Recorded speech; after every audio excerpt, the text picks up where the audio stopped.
Pessoal, é, começamos então agora a nossa segunda semana entrando nos conteúdos da nossa disciplina. E antes que a gente comece a trabalhar de maneira mais específica com a questão dos textos persuasivos, a gente vai passar brevemente aí nas próximas 2 semanas por conceitos mais amplos, mais abrangentes de linguagem e língua, ok? Que provavelmente, possivelmente, vocês já tenham visto, talvez no ensino médio, eventualmente em outras disciplinas de língua portuguesa da universidade, mas sempre é válido relembrar e talvez aprofundar um pouco essas ideias. É nossa função, é função desse espaço também ser um espaço de reflexão acerca da língua, para que a gente possa ter práticas informadas, né?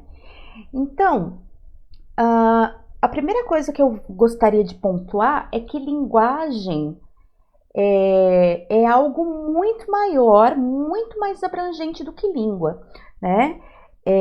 Vou deixar de sugestão a leitura do prefácio e principalmente do primeiro capítulo desse livro aqui, Uma Breve História da Linguagem, do Stephen Roger Fisher, ok? Que nos dá, ele talvez aprofunde um pouco mais do que nós estaríamos interessados nesse momento, mas nos dá um panorama bem legal para começar a pensar a questão da linguagem. Então, como eu disse para vocês, a linguagem muito maior, muito mais ampla do que apenas a língua.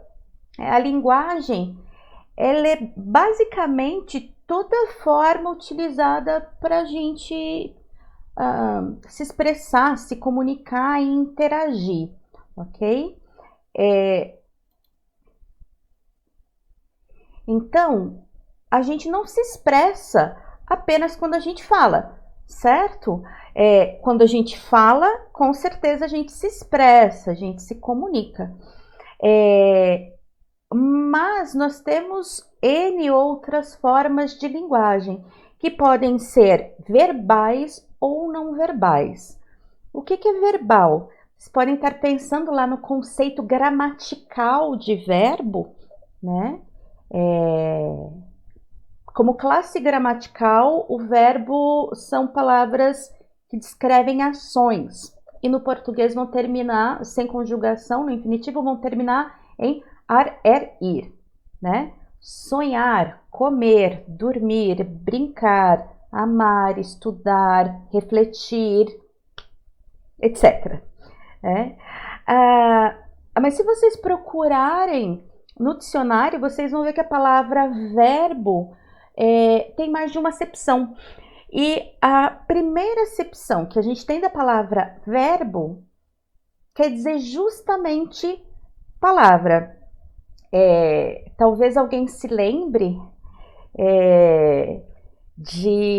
tem um trecho da Bíblia, né, que começa lá com no princípio era o verbo. Então, o que é o verbo? No princípio era a palavra, né? O mundo se faz através da palavra. A própria Bíblia é baseada nas palavras, né? Então, a comunicação ela pode ser através das palavras, como nas línguas, tanto a língua falada quanto língua escrita, etc., né? Mas pode ser também linguagem não verbal. Nem sempre a gente precisa falar ou escrever para se expressar, para se comunicar, né? Muitas vezes a gente se comunica de outras formas. Então, pode ser a fala, mas pode ser uma expressão facial, por exemplo. Então, se eu sorrio, se uma criança faz beicinho, se eu faço careta, né? As expressões comunicam coisas, né? Às vezes a gente fala, né? Nossa, eu e minha amiga, a gente se olha e a gente se comunica. Então, quando você conhece muito bem alguém, isso fica mais fácil, mas a gente tem expressões faciais que muito marcadamente comunicam ideias, sentimentos, né? Vamos estar feliz, estar satisfeito, estar bravo e assim por diante. Então, as expressões, elas já indicam alguma ideia, alguma informação. Os gestos também, né? Eu tenho uma série de gestos. Então, eles não são universais em diferentes culturas, diferentes gestos, como a língua, né? Em diferentes culturas, em diferentes lugares, diferentes gestos podem querer dizer coisas diferentes, mas eu tenho lá, posso fazer sinal de silêncio, tchau, positivo, negativo, posso mostrar o dedo do meio, que é agressivo, né? Então, tem uma série de gestos que podem comunicar ideias e informações mesmo sem utilizar nenhuma palavra. Sons, né? Então, ali a gente tem o exemplo do choro de uma criança, mas não é só isso. Então, por exemplo, quando você vai ao teatro, no teatro existem as campainhas, né? Então, quando a campainha toca uma vez, a gente sabe que pode se preparar porque logo o espetáculo vai começar. Quando toca 2 vezes, melhor sentar. E quando toca 3 vezes, a luz vai apagar e vai começar naquele momento, né? Ou sirene de carro de polícia, sirene de ambulância, né? Se a gente está dirigindo e ouve ao longe a sirene, a gente logo procura de onde é que está vindo o carro de polícia ou a ambulância, para imediatamente a gente dar espaço para que o carro possa passar, certo? Então a gente já sabe que isso quer dizer uma emergência. Na escola, não sei se na escola de vocês tinha, minha tinha, tocava o sinal. O que queria dizer o sinal? Tinha o sinal para o recreio, tinha o sinal de intervalo, de troca de aula. No meu colégio ainda tinha de manhã cedo o primeiro sinal e o segundo sinal. Quando tocava o primeiro sinal, e eu ouvia de muito longe, perto, minha casa dava de 15 a 10 minutos da escola, e às vezes eu saía e já ouvia o primeiro sinal, sabia que em 5 minutos tocaria o segundo sinal, e na hora do segundo sinal era para ir para a sala, eu sabia que eu já estava atrasada. Sempre estava atrasada porque eu sempre tive dificuldade de acordar cedo, né? Então, uma série de sons podem querer dizer uma série de coisas. Então, aí a gente estava falando de linguagem não verbal.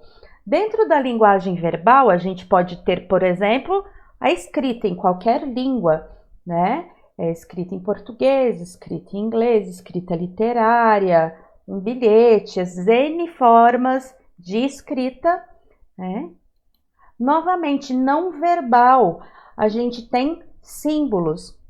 Então, por exemplo, esse que vocês estão vendo na tela, a gente sabe, mesmo sem haver nada escrito, a gente sabe que isso quer dizer perigo. Tem uma série de símbolos que a gente reconhece por já ter sido expostos a esses símbolos, né? Se fosse o triângulo com um ponto de exclamação no meio, atenção, placas de trânsito, sinal de proibido, proibido fumar, proibido pisar na grama, proibido cachorro, enfim, se a gente vê aquele círculo cortado, a gente já sabe que se trata de uma proibição. Então tem uma série de símbolos que a gente diariamente reconhece, né? Então tudo aquilo que nos comunica alguma coisa, seja uma ideia, uma informação, um sentimento, que eu posso extrair significado daquilo, vai ser linguagem. né? Nesse sentido, a gente pode observar, inclusive, que a linguagem não é uma exclusividade do ser humano, né? A linguagem vem se desenvolvendo no mundo desde os tempos mais remotos e faz parte da natureza e de todos os seres vivos, né? Então, por exemplo, a gente tem animais que se comunicam através do som. Pássaros têm diferentes cantos que querem dizer diferentes coisas, né, dessas comunidades, né? Então, os pássaros podem avisar de perigo, utilizando determinados sons. A gente tem as baleias, que tem lá o canto das baleias numa mesma frequência, num mesmo oceano. Nem só sons, inclusive, né? A gente pode ter, por exemplo, a comunicação através dos cheiros, né? Então, vários animais reconhecem um ao outro quando estão no período reprodutivo, né? Pelo cheiro, por essa comunicação química que comunica uma informação. No livro que eu já tinha falado para vocês, Uma Breve História da Linguagem, ele tem o capítulo 1, que eu sugeri que vocês leiam, se chama Comunicação Animal e Linguagem. E aí vai falar bem em detalhes, assim, eu não vou entrar em especificidades, mas tem a forma como as formigas se comunicam, as abelhas, inclusive, têm um sistema de comunicação bastante complexo, né? Um sistema de linguagem bastante complexo. Os pássaros.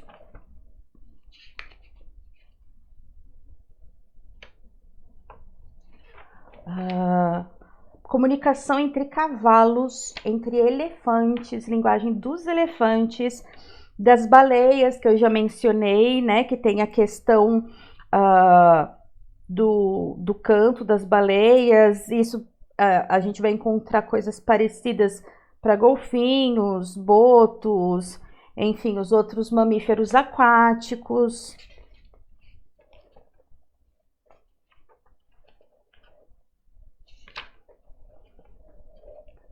Os orangotangos, os gorilas,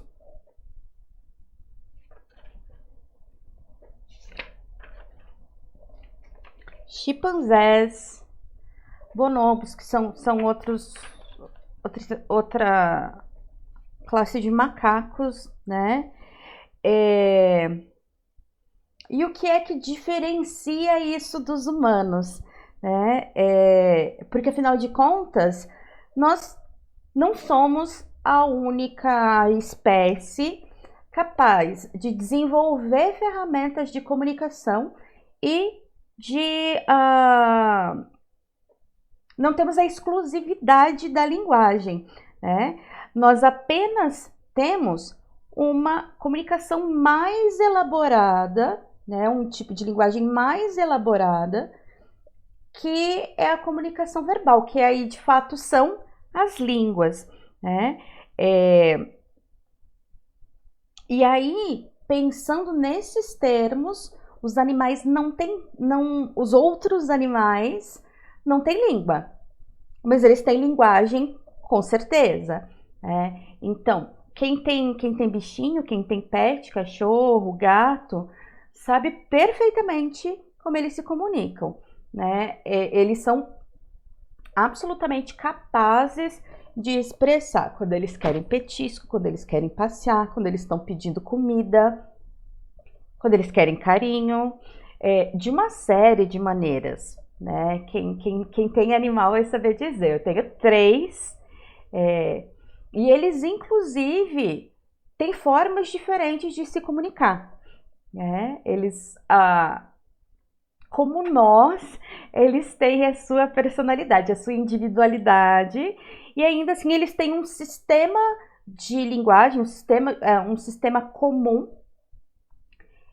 que faz com que eles se entendam entre eles, se comuniquem entre eles e se comuniquem conosco, né? Então, a gente tem essa interlocução, a gente tem essa interação, a gente tem a comunicação, mas não temos a língua, né? Porque quando a gente fala em língua, a gente está falando em linguagem verbal, que tem uma complexidade muito maior, que tem, enfim, tem estruturas complexas e organizadas e compartilhadas por aquele grupo social que fala um determinado idioma, né? Fala, escreve, se comunica por aquele idioma. Então, tanto a linguagem verbal, que é aquela que prescinde da palavra, seja ela escrita, seja ela falada, né, um discurso, ou ainda representada de outras maneiras, como, por exemplo, a linguagem de sinais, certo? Linguagem de sinais é verbal também, né, gente? Vocês já devem ter visto, sei lá, o alfabeto da Xuxa cantando lá, A de amor, B de baixinho, C de coração, né? Então tem letra, tem palavra, tem essa representação, que não é por meio da escrita tal qual nós conhecemos, né? E não é oralizada, mas tem palavra também representada de uma outra maneira, né? No Brasil, a linguagem de sinais se chama Libras, que é um acrônimo ali para a Língua Brasileira de Sinais, certo? E aí, da mesma forma que no Brasil a gente fala português e no Peru se fala espanhol e na Romênia se fala romeno, as linguagens de sinais dos diferentes países também, a linguagem de sinais também não é universal, certo? Então, Libras, linguagem de sinais brasileira. Nos Estados Unidos tem outra, na França tem outra. Da mesma forma que a gente tem os nossos idiomas falados e escritos, também existem diferentes línguas de sinais nos diferentes países, certo? Ainda pensando em linguagem não verbal, a gente já viu lá, mais óbvio, né, que é careta, um sinal de positivo, uma placa de trânsito, mas basicamente N formas de arte que não envolvam palavra, enfim, muita coisa é linguagem não verbal, né? Então a pintura, por exemplo, desenhos, símbolos, linguagem corporal, a forma com que eu sento, a forma com que eu me expresso, dança, uma forma de expressão também, a forma como eu me visto. Então, se a gente pensar, por exemplo, num velório, no enterro, as pessoas vão de preto para expressar luto, ou os adolescentes muitas vezes usam roupas e acessórios como uma forma de se identificar com seus grupos, né? Para parecer mais moderno, para parecer que gosta de um determinado tipo de música, para mostrar seus gostos, suas identificações, suas ideologias, né? Então, tudo isso é linguagem não verbal. Pensa lá no casamento, por exemplo, a noiva de branco, né? Hoje não se... é uma coisa mais abstrata também, mas que originalmente queria dizer lá a questão da pureza da noiva virgem, então tem tudo isso, né? Aqui então pensando em línguas, né? Então a gente tem ali inglês, espanhol, francês. Então as línguas são também, claro, uma forma de linguagem, né? São um código falado ou escrito. Então vamos pensar assim, né? Que toda língua é necessariamente linguagem, mas nem toda linguagem é língua. Por exemplo, a gente está vendo ali uma dança ritual. Uma dança ritual não é língua, mas é uma linguagem porque está expressando algo para aquele grupo e para as pessoas para os interlocutores, né? Aqueles que assistem àquela manifestação.